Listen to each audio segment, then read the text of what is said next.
ওই রাশেদ দিতে জায়গা রাশেদ দিতে জায়গা দেয় ইয়া রাশেদ দিতে আর বলে জায়গা হাতে ব্যথা ওই জায়গা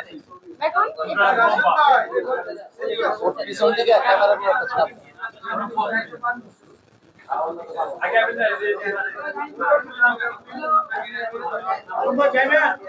দাদা আপনি দিন না হালি বলে এ ভাই লেন না বলে হ্যাঁ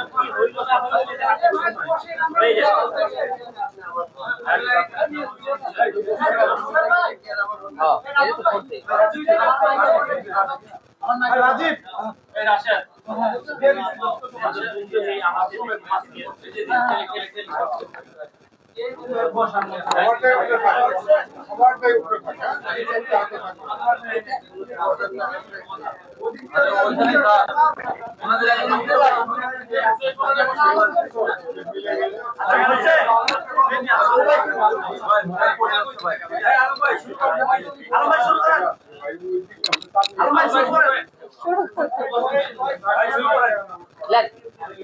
সবাই থাইল্যান্ড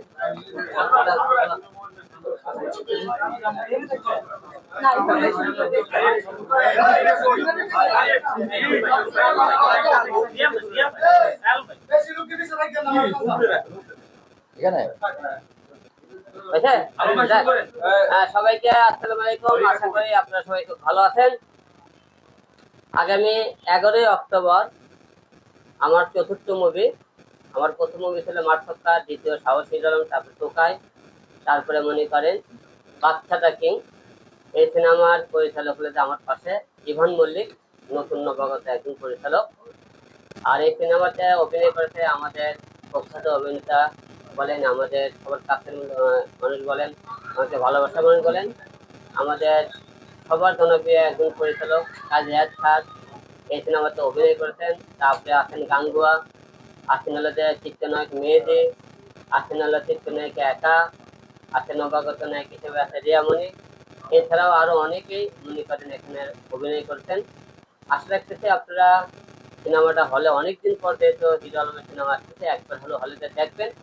সিনেমাটা যদি আপনাদের ভালো না লাগে আপনারা তারপরে বলবেন, কিন্তু হলে কেউ না যায় আপনারা কেউ ট্রেলার থেকে কেউ বাজে মন্তব্য করবেন না। কারণ আপনারা বাজে মন্তব্য করলে হয় কি আমাদের মনটা ভেঙে যায়। আমরা যে মনে সাহস করে কষ্টের থেকে যে সিনেমা বানাই, দেখেন আমার সিনেমাটা কিন্তু কোনো বড় বড় কোনো প্রোডাক্টার আমার কাছে কোনো ব্যাকআপ নেই।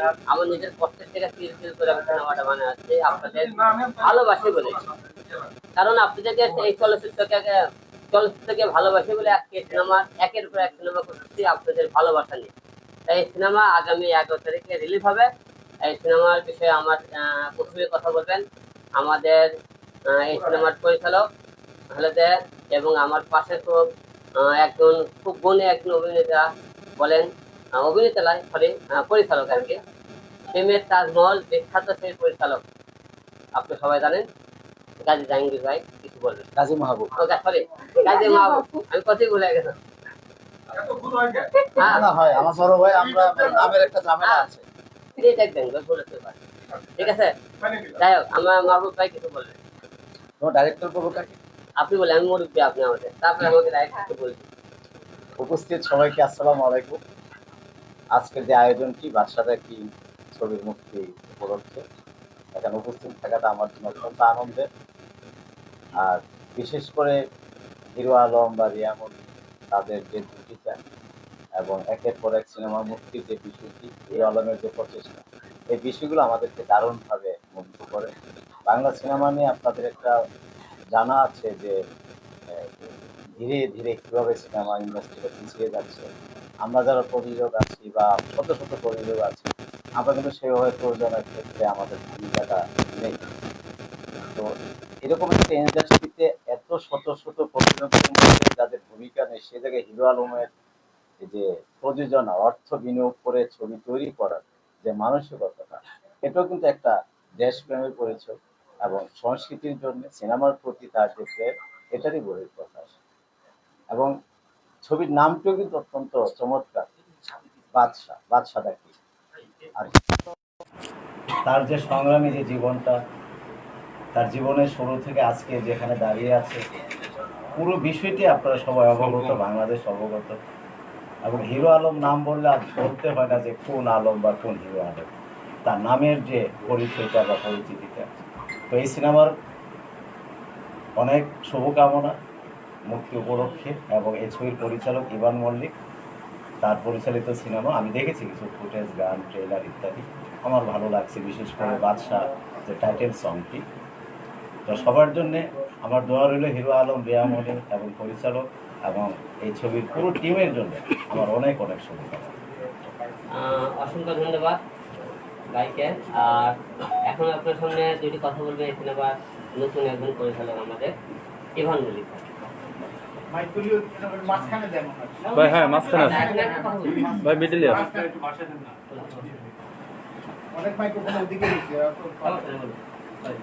আসলে আজকের এই দিনটা অনেক আনন্দের আমার জন্য।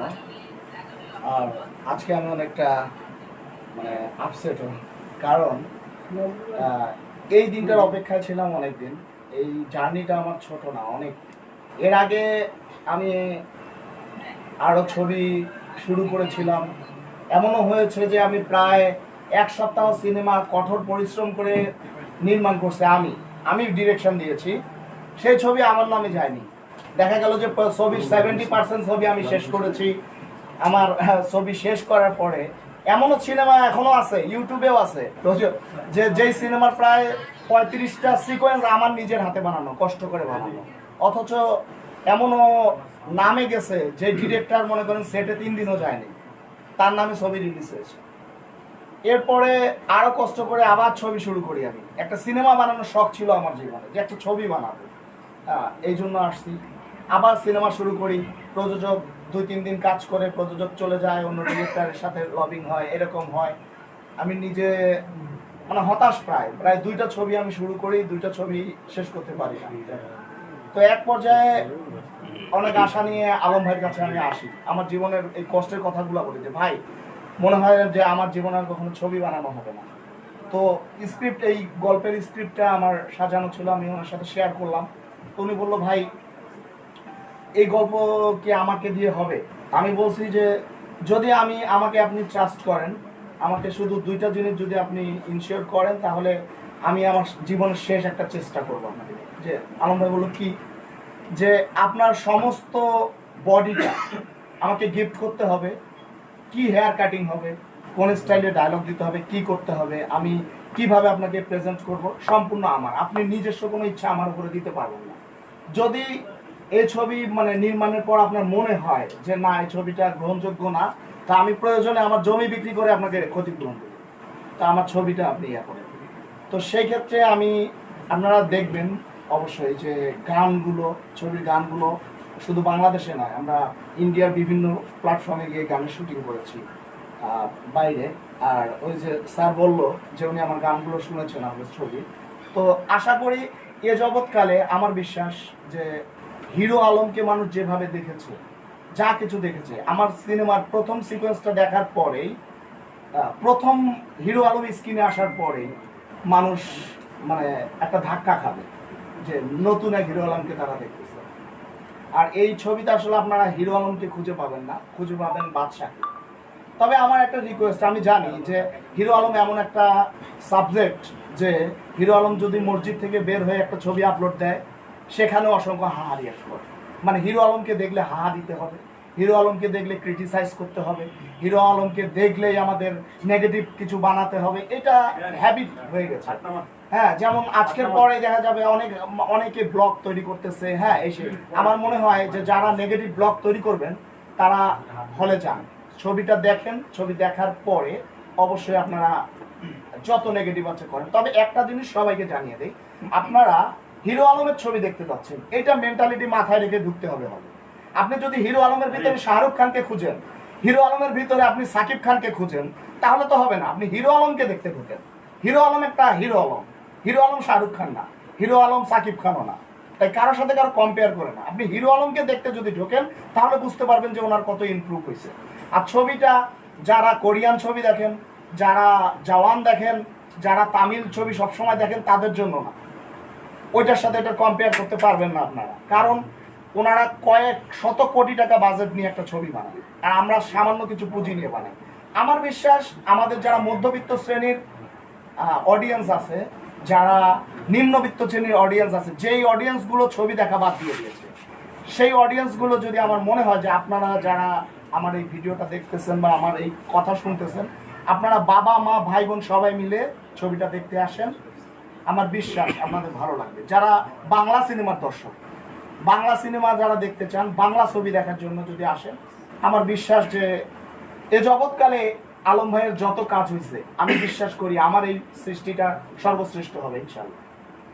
ধন্যবাদ সবাইকে, আপনারা হলে আসবেন, ছবিটা দেখবেন। আর এই সিনেমাতে আমাদের সাথে প্রথম নবাগত হিরো হিসেবে রিয়ামনি প্রথম কাজ একটু জোরে বলেন। আর এই সিনেমাতে প্রথম রিয়ামনি আমার সাথে জুটি হিসেবে কাজ করতেছে। সিনেমা প্রথম সিনেমা তার। আর এই সিনেমার বিষয়ে রিয়ামনি দিদি কথা বলবেন। কি বলবো, আসলে বলার ভাষা খুঁজে পাচ্ছি না। আমার প্রথম ছবি রিলিজ হচ্ছে, আমি তো একদমই নার্ভাস। কি বলবো, আপনাদের প্রশ্ন আছে কোনো মুভি নিয়ে?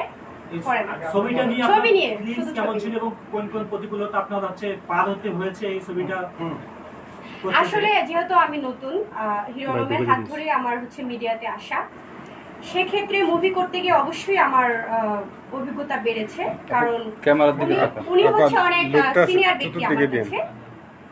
এর আগে ওনার হচ্ছে কয়টা মুভি রিলিজ হয়েছে? 3টা মুভি রিলিজ হয়েছে। আর আমার এই প্রথম মুভি রিলিজ হচ্ছে বাদশা দ্য কিং।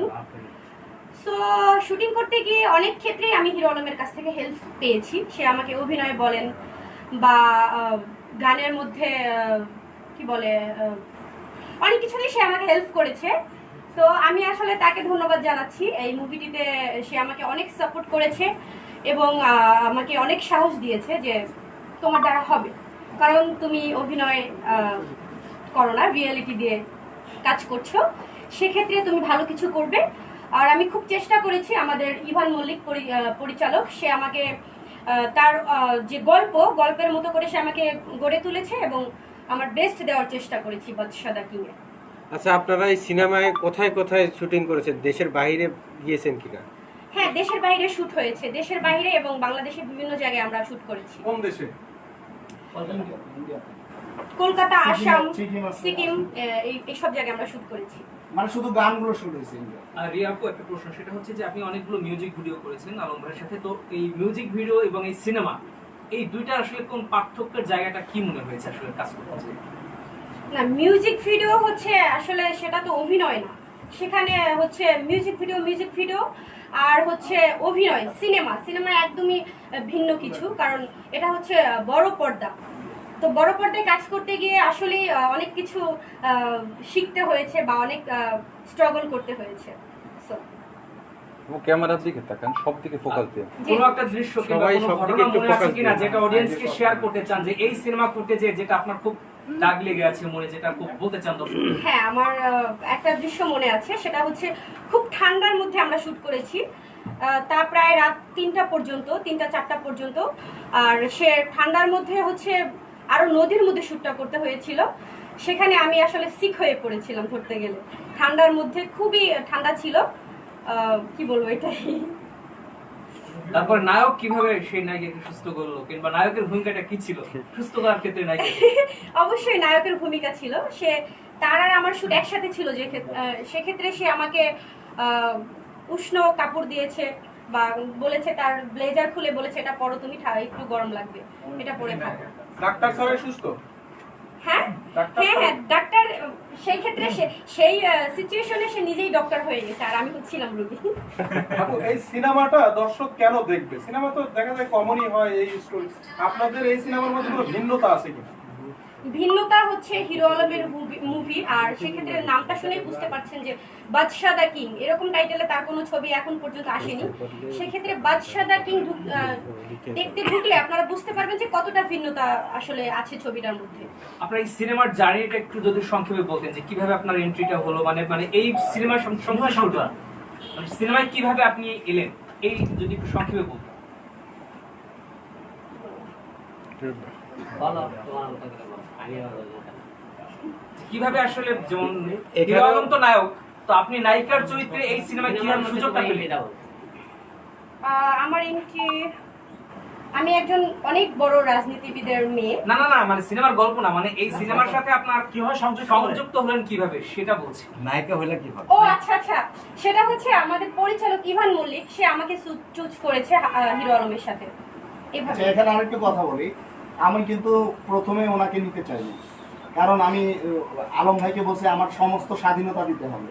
ভাইয়া আমি- আপনি আরেকটু আপনি- আগে আসেন, জি। একটু আগে আসেন, আপনার ফেস দেখা না, যাবে। উনি আমি আলম ভাইকে বললাম যে আমার স্বাধীনতা দিতে হবে, আপনি যাকে খুশি তাকে দিয়ে দিবেন, যে এনাকে নিয়ে কাজ করেন, এনাকে নিয়ে কাজ করেন, তা না।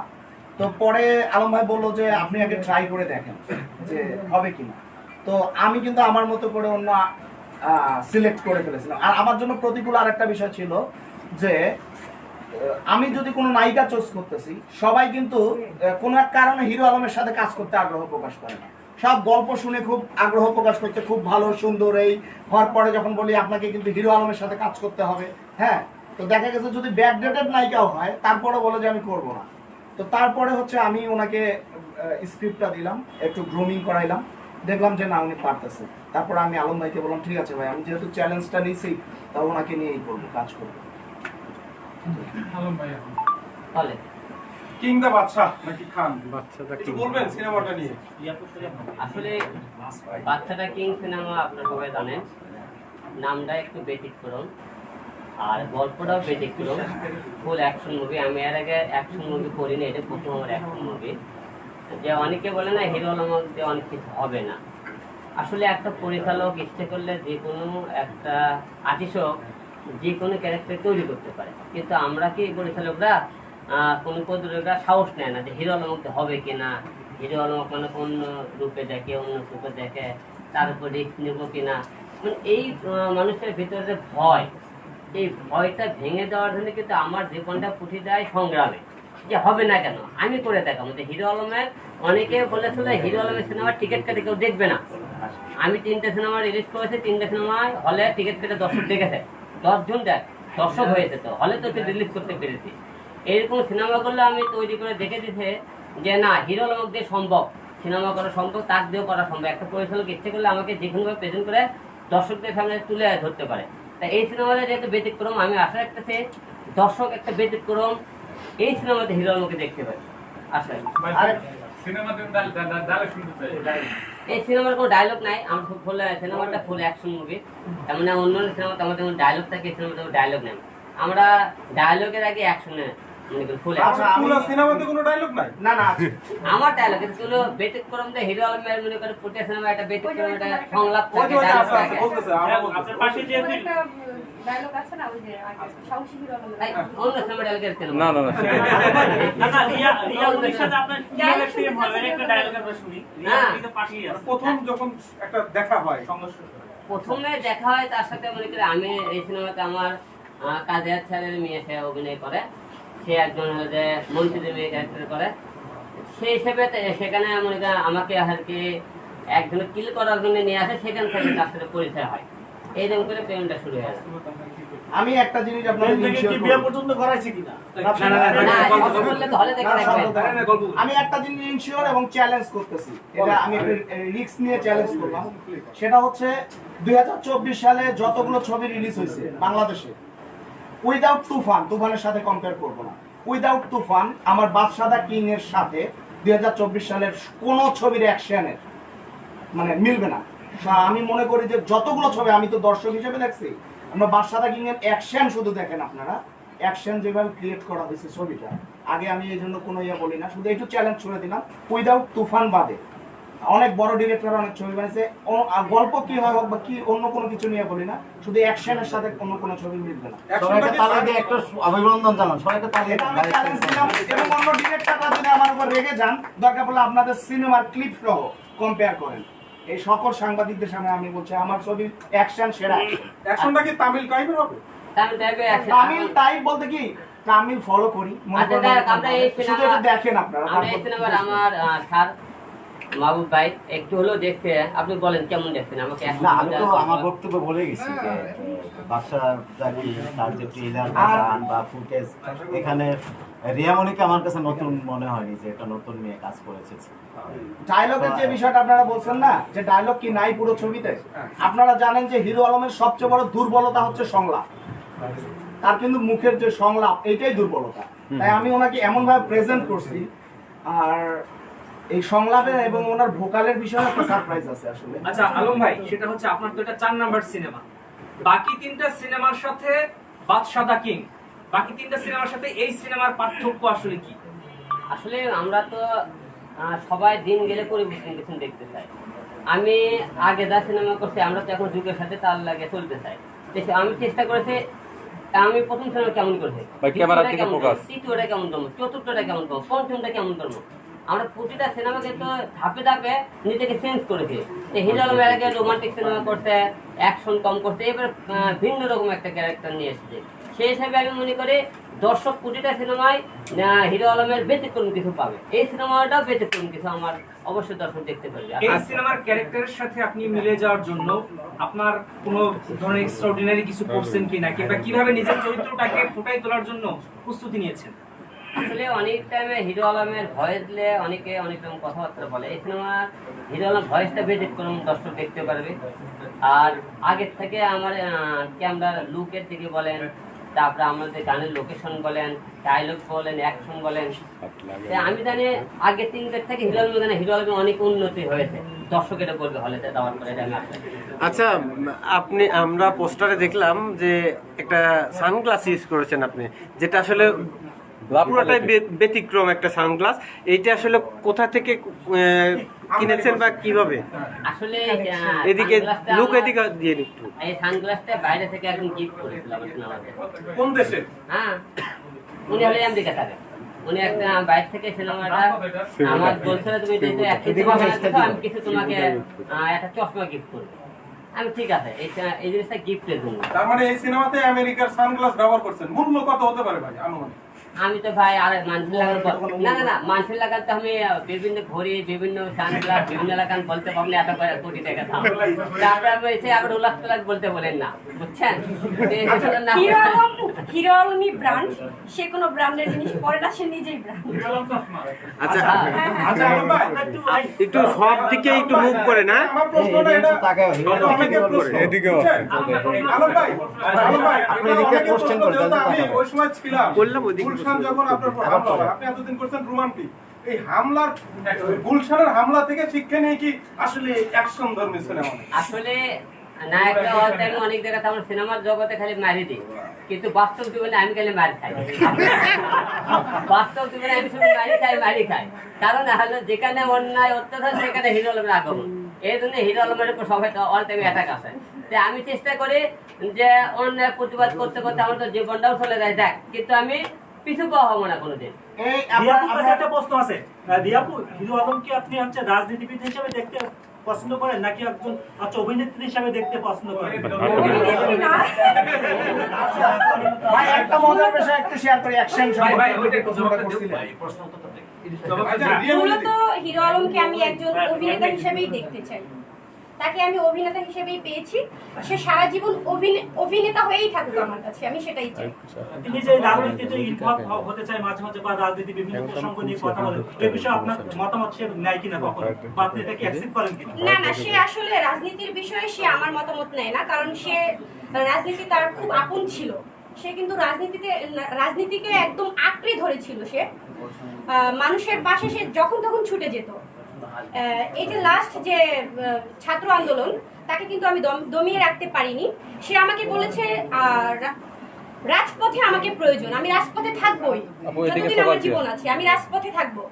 তো রাজনীতিতে সে আমার কখনই পরামর্শ নেয়নি, বাট ইদানিং হচ্ছে হয়তো বা একটু নিচ্ছে। আমি বলেছি যে রাজনীতি আসলেই ছেড়ে দেওয়া উচিত, সেও বলেছে হ্যাঁ রাজনীতি আসলেই ছেড়ে দেওয়া উচিত, কারণ রাজনীতিতে এখন ভালো মানুষের স্থান নেই অতটা। আর আপনি বলছিলেন যে আলম ভাই বলছিল যে আমি শুধু বাস্তবে মাইরেই খেয়ে গেলাম। তো রাজনীতি করতে যে আমরা যখন দেখেছি যে বিভিন্ন সময় মাইর খেয়েছি নিয়ে করেছেন, তো এই ব্যাপারগুলো তখন রিয়ামণি তো কাছ থেকে দেখেছেন, জেনেছেন, তো তো রিয়ামণি আসলে একজন কো আর্টিস্ট হিসেবে এই ব্যাপারটাকে কি আলাপ হয়েছে কিংবা কিভাবে দেখেছেন তখন? আসলে আমার খুবই খারাপ লাগে এই বিষয়টা, যে সে একজন অভিনেতা। আমরা বাংলাদেশের 64টা জেলায় গিয়েছি, বাংলাদেশের 64টা জেলায় গিয়ে দেখেছি যে মানুষ তাকে কতটা লাভ করে, কতটা পছন্দ করে। ইভেন কত মানুষ ছুটে আসে তাকে এক নজর দেখার জন্য। তাকে রাস্তাঘাটে পেটাবে, হোয়াট ইজ দিস? কেন পেটাবে তাকে? এটা তো জনগণ পেটায় না, তাই না? পেটায় কি অপর দল, বিরোধী দল, তারা হচ্ছে এই শত্রুতামিটা করে। তো সেই ক্ষেত্রে এই ধরনের রাজনীতি করার আমার মতে তার ঠিক না। সে একজন অভিনেতা। আর এই বাদশা দা কিং এ দেখেছেন, দেখবেন তার ফাইটিং। সে হয়তোবা এখন কেউ তাকে মারতে আসলে সে উল্টা মেরে দিতে পারবে হয়তোবা। ওই ভাইয়ের প্রশ্নটার উত্তর দেই।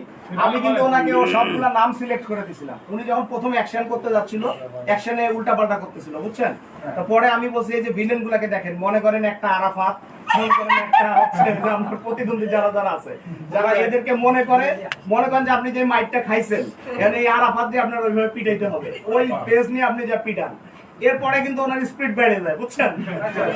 এরপরে আলম ভাই যেটা বললো ডিরেক্টর, সেটা কি সত্য যে আরাফাতের নাম নিয়ে নিয়ে মারছে সবাইকে? না, যখন মনে করেন আমার শত্রু পক্ষ থাকে, যে শত্রুর কথা মনে হলে তো ভিতরে দেড়টা থেকে ওঠে না, তখন তো স্পিড একটু বাড়ে। স্পিড বেড়ে গেছে। রিয়ামণি, আলম ভাই তো ডায়লগ দিতে পারে নাই, আপনি একটা ডায়লগ দিবেন, রোমান্টিক বা ভয়ঙ্কর কি ডায়লগ আপনার আলমের সাথে?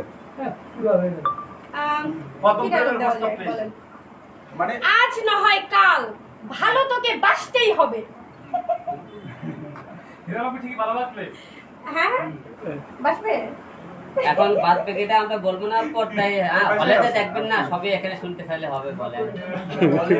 এত কষ্ট করে আমরা বানাইলাম, একটু হলে যাই, সবাই দেখি। কয়টা হল পাচ্ছ?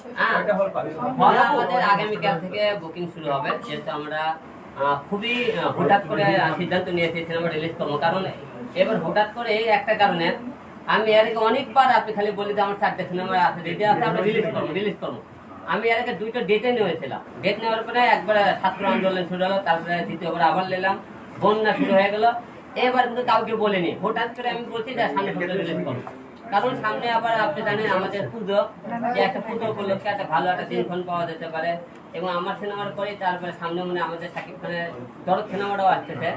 আমরা মনে করি দরদের আগে আমরা রিলিজে আসি, মাঝখানে আমরা ভালো কিছু যাতে দর্শক হলে আবার আসে। মাঝখানে আমাদের সিনেমা হলে দর্শক আসা শুরু করেছিল, তুফানের পর থেকে দর্শক আসা শুরু করেছিল ভালো, মোটামুটি বিয়ে তোমার পর থেকে। কিন্তু আবারও মাঝখানে দেশের অবস্থার কারণে হলে থেকে দর্শক কিছু হয়েছে। এখন অনেকে সিনেমা রিলিজ করতে চাইতেছে, দেখতে দিতেছে না যে হলে দর্শক হবে কিনা। কিন্তু আমরা তো সবাই নিরাপত্তার কারণে হলগুলো তো বন্ধ হয়ে যাবে।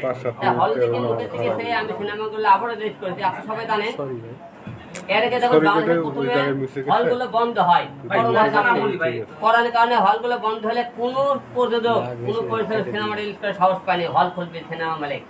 সেই টাইমে আমি আমার প্রথম সিনেমা সাহসী হিরো আলম সিনেমাতে হলগুলো আমি খোলার মনে করেন সুযোগ করে দিই যে আমি সিনেমা তোমার আপনার হল খোলে। তো আবারও এখন দেখে যে সময় দেশের অবস্থা বলেন সবাইকে তো সিনেমা রিলিজ করতে চাইতেছে না। আমি কেন সবাই না সবাই রিলিজ করে ধরুক, তাহলে আবার মনে করেন হলে দর্শক আসবে। তাই আমি আবারও সাহস পেয়ে সিনেমা রিলিজ করতেছি। আমি এটা করে 10টি মুভি করেছি, এটা আমার 4র্থ নম্বর সিনেমা। তা আশা রাখতেছি আপনারা সবাই সিনেমা হলে আসবেন এবং আমাদেরকে আরো সিনেমা বানার সুযোগ করবেন। কারণ আমাদের মতো গুণী নির্মাতা দেখেন, আমার পাশে মাহবুব স্যার, যে অনেক নাম করে একজন পরিচালক, প্রেমের তাজমহল সিনেমা আপনারা সবাই জানেন, বিখ্যাত একজন পরিচালক এবং খুব নাম করা একটা আমাদের সিনেমা। আমার পাশে যারা আছে, আমরা যাদের সুযোগ হয় আমি তাদের মতো পরিচালকদের আরো সামনে সিনেমা বানাতে পারি, আপনারা সেই সুযোগটা করে দেবেন। আলম ভাই আপনার ডিরেক্টর এইমাত্র বললো আপনি যে আলম ভাই আপনার পিছনে যাত্রা লাগ অভিনেতা এবং পরিচালক শাওন আশরাফ আছে। আমার শাওন আশরাফ ভাই পিছনে আছে। আচ্ছা, এর আগে আলম ভাইয়ের কাছে আমার একটা প্রশ্ন আছে। না অবশ্যই প্রশ্নটাকে দিতে হবে। আপনি ডিরেক্টরের মাত্র বললো আপনি আপনার সিনেমাতে ভিলেনকে আপনি আরাফাত মনে করে পিটাইছেন। এখন আপনি কিন্তু ইতিমধ্যে বলেছিলেন যে আপনি আরাফাতের 4 বউ নিয়ে সিনেমা করবেন এবং ডিবি হারুনকে নিয়ে সিনেমা করবেন, সেগুলোর প্রক্রিয়া কি অবস্থায় রয়েছে একটু বলবেন? এখন সিনেমা আমি তো রাজনীতি থেকে যেহেতু বের হয়ে যাচ্ছি, আমার মনে হয় না 2টা সিনেমা আমি করবো, কে করবো না এই মুহূর্তে আমি জানি না। কারণ আমি রাজনীতির কারণে তাদের উপর আমার একটা ক্ষোভের কারণে সিনেমাটা আমি তুলে ধরতে চেয়েছিলাম। এখন এই মুহূর্তে 2টা সিনেমা আমি করবো কিনা আপনি এই মুহূর্তে বলতে পারতেছেন না, যেহেতু আমি ওই সাইডটা বের হয়ে আসছে। এই কারণে আমি বলতে পারবো না, হয়তো সিনেমা বানাবো, হয়তো তাদের মনে করেন নামের বিকল্পে অন্য সিনেমা বানাবো। হয়তো ওই সিনেমা দুটোই বলবে নাম হইতে চেঞ্জ হয়ে যেতে পারে, ঠিক আছে। আর আমার সাথে দেখতেছেন আমার বড় ভাই, একজন নাম করা অভিনেতা, একজন মনে করেন পরিচালক। আমার হলো যে ৫ম নম্বর যে সিনেমাটা আইলেসরা, এই সিনেমার পরিচালক আমাদের শাগুন আশরাফ ভাই, এবং এই সিনেমাতে অভিনয় করেছে আমাদের চিত্রনায়িকা একা এবং রিয়ামণি। লাগবে, অনেক দলীয় লোকজন লাগবে, কিন্তু হুট করে কেউ এত বিএনপি মনে হয়ে যায় না। কথাটা এই কারণে বললাম যে ৫ই আগস্টের পরে আলমের সঙ্গে দুইটা অনাকাঙ্ক্ষিত ঘটনা ঘটছে, আমার সাথেও দুই এক জায়গায় অনাকাঙ্ক্ষিত ঘটনা ঘটছে। হ্যাঁ, এই বিষয়টা নিয়ে যে আলম কেন রিজভী ভাইয়ের বিরুদ্ধে মামলা করতে গেল। রিজভী ভাই নিজেই কিন্তু স্বয়ং বলছেন যে আমি ওকে মাফ করে দিছি। একজন নেতা যখন বলে আমি তাকে মাফ করে দিয়েছি, সেখানে কর্মীরা কে এত আলোচনা করার জন্য? কথাটা এই কারণে বলছি যে আলম কিন্তু বললো যে আমি রাজনীতি থেকে সরে এসেছি। আপনারা দেখেছেন বিগত স্বৈরাচারী সরকারের আমলে দলীয় পরিচয় দিয়ে মাঠে নেমে কেউ কিন্তু নির্যাতন থেকে রক্ষা পায়নি, অনেকে গুম হয়ে গেছে, অনেকে লাশ খুঁজে পায় নাই। সেই জায়গায় আলম কিন্তু মাঠে ছিল, প্রতিবাদ করছে। এইবারও কিন্তু আন্দোলন সাকসেস হয়েছে। মাথায় নেন, ছাত্র জনতার বৈষম্য ত্যাগ দিয়া যদি বিএনপির নাম দিয়ে মাঠে থাকতো, কত হাজার মানুষ যে মারা যেত তার কোনো এখতিয়ার থাকতো না। তার মানে কি, নামের বাইরে গিয়ে আন্দোলন করার লোক কিন্তু ছিল আলম। তো সেই জায়গায় আজকে সে রাজনীতি ছেড়ে দিচ্ছে। কারণ ওই যে বললাম যে অনেকেই আছেন যারা এখন রাজনৈতিক লেবাসে অনেক কিছু করবেন, এটা দুঃখজনক আমি মনে করি। আর মাহবুব ভাই, আমরা নির্মাতা, আমাদের ব্যক্তিগত হয়তো দলীয় পছন্দ অপছন্দ থাকতে পারে। 17 বছর না আরো বেশি নির্যাতিত। আমি জাতীয়তাবাদী টেলিভিশন মনিটরিং সেলের চেয়ারম্যান। 2001 সালে বিএনপির হাওয়া ভবনে তারেক রহমানের নেতৃত্বে নির্বাচন পরিচালনা কমিটিতে দায়িত্বে ছিলাম। 2013 সালে আমার একেবারে এমন অবস্থা হয়ে গেছে যে শুধু মৃত্যুটা বাকি আর কি। সেখান থেকে কিন্তু নিজেকে লুকায় ফেলছি। লুকায় ফেলে বিভিন্নভাবে সামাজিকভাবে প্রতিবাদ কিন্তু বন্ধ করিনি আমরা। ঢাকা 17 দাঁড়ানো ছিল প্রতিবাদ, কারণ কোন ব্যানারে যদি হিরো আলম দাঁড়াইতো ঢাকা 17 থেকে, তাহলে হিরো আলমও কিন্তু গুমের শিকার হইতো, এতে কোনো মিস নাই। তো এখন অনেকেই অনেক কথা বলেন, তো যাই হোক, আর এটা দীর্ঘায়িত করছি না। ও হয়তো আবেগের বশবর্তী হয়ে বানাইতে চাইছিল আরাফাতের 4 বউ অথবা ডিবি হারুনকে নিয়ে। কিন্তু আমি মনে করি আমাদের দেশে আমরা যারা শিল্পী, ডিরেক্টর, আমাদের রাজনীতি চর্চাটা করাই মনে হয় একটা দুর্ভাগ্যজনক বিষয়। আপনারা দেখবেন যে যখন যে সরকার আসে, যদি আমরা শিল্পীরা, নির্মাতারা না, এখানে গাজী মাহবুব ভাই আমার সাথে মনে একমত হবেন যে ওই সরকারের কাছাকাছি যদি না থাকে বাই হয়, কাজকর্ম কিচ্ছুই পাবেন না।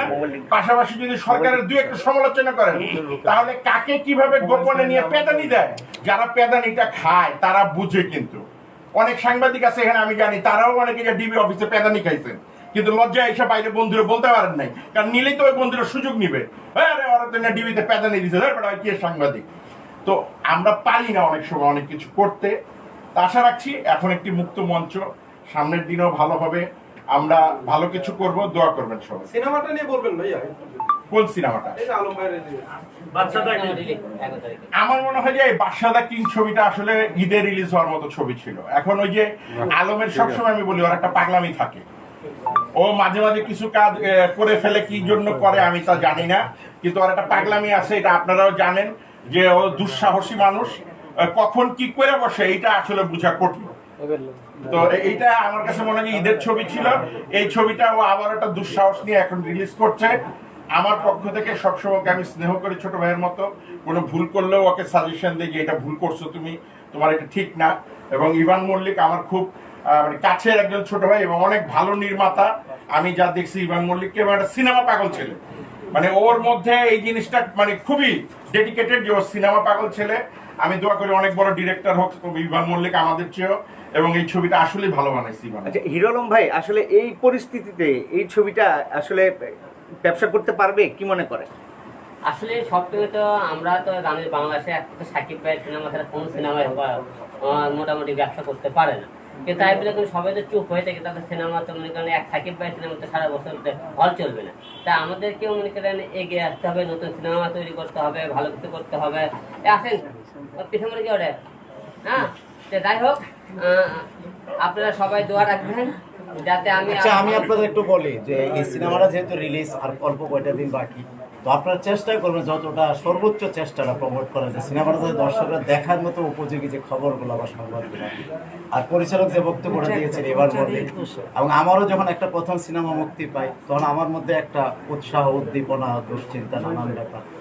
তো এই পরিচালকের জন্য আপনারা দোয়া করবেন।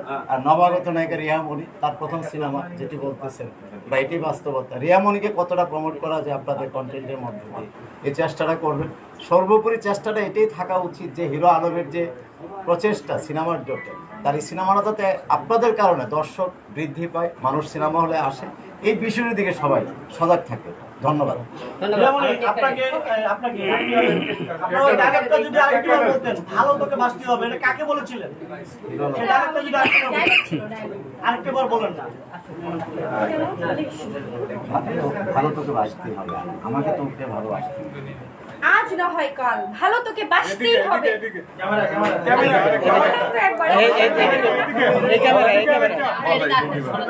আজ না হয় কাল ভালো তোকে বাঁচতেই হবে।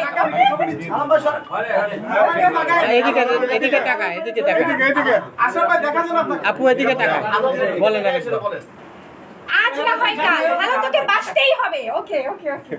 আসলে ব্যাপারটা কাকে বলছে? আমার প্রশ্নটা ভাই, প্লিজ দিয়ে দিব। আমাকে উত্তর না দিতে